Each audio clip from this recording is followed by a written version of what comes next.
The Wonderful Wizard of Oz by L. Frank Baum. Narrated by Zach Walz. Chapter 19. Attacked by the Fighting Trees.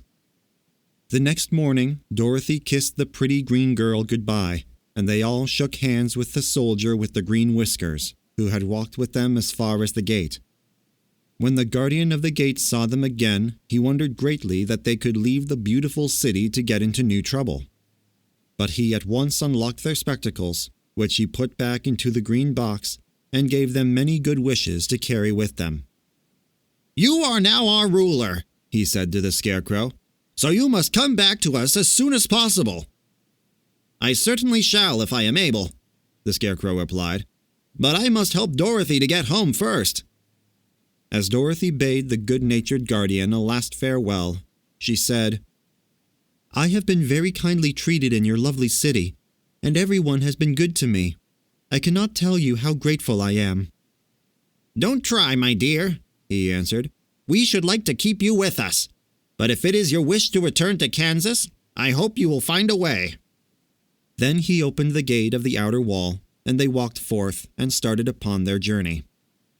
The sun shone brightly as our friends turned their faces toward the land of the South.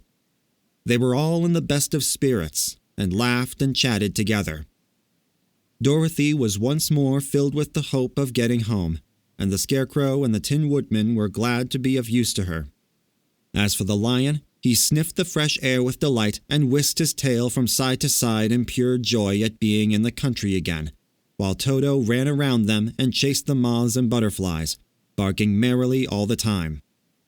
"City life does not agree with me at all," remarked the Lion as they walked along at a brisk pace. "I have lost much flesh since I lived there, and now I am anxious for a chance to show the other beasts how courageous I have grown." They now turned and took a last look at the Emerald City. All they could see was a mass of towers and steeples behind the green walls, and high up above everything, the spires and dome of the Palace of Oz. "Oz was not such a bad wizard after all," said the Tin Woodman as he felt his heart rattling around in his breast. "He knew how to give me brains, and very good brains too," said the Scarecrow. "If Oz had taken a dose of the same courage he gave me," added the Lion, "he would have been a brave man." Dorothy said nothing.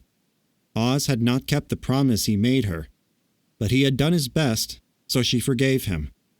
He was a good man, even if he was a bad wizard. The first day's journey was through the green fields and bright flowers that stretched about the Emerald City on every side. They slept that night on the grass, with nothing but the stars over them, and they rested very well indeed. In the morning, they traveled on until they came to a thick wood. There was no way of going around it, for it seemed to extend to the right and left as far as they could see. And besides, they did not dare change the direction of their journey for fear of getting lost. So they looked for the place where it would be easiest to get into the forest. The Scarecrow, who was in the lead, finally discovered a big tree with such wide-spreading branches that there was room for the party to pass underneath. So he walked forward to the tree, but just as he came under the first branches, they bent down and twined around him, and the next minute he was raised from the ground and flung headlong among his fellow travelers. This did not hurt the Scarecrow, but it surprised him, and he looked rather dizzy when Dorothy picked him up. "Here is another place between the trees," called the Lion. "Let me try it first," said the Scarecrow, "for it doesn't hurt me to get thrown about." He walked up to another tree as he spoke, but its branches immediately seized him and tossed him back again. "This is strange," exclaimed Dorothy. "What shall we do?" "The trees seem to have made up their minds to fight us and stop our journey," remarked the Lion.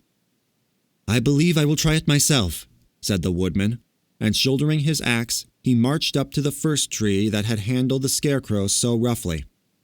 When a big branch bent down to seize him, the Woodman chopped at it so fiercely that he cut it in two.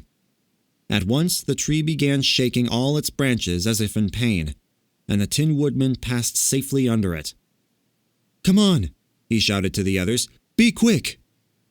They all ran forward and passed under the tree without injury, except Toto, who was caught by a small branch and shaken until he howled. But the woodman promptly chopped off the branch and set the little dog free. The other trees of the forest did nothing to keep them back, so they made up their minds that only the first row of trees could bend down their branches, and that probably these were the policemen of the forest, and given this wonderful power in order to keep strangers out of it. The four travelers walked with ease through the trees until they came to the farther edge of the wood. Then, to their surprise, they found before them a high wall which seemed to be made of white china. It was smooth, like the surface of a dish, and higher than their heads. "What shall we do now?" asked Dorothy. "I will make a ladder," said the Tin Woodman, "for we certainly must climb over the wall." End of chapter 19. For more audiobook narrations and classroom literature, subscribe to the channel. Comment below to suggest a narration and ring the bell for notifications.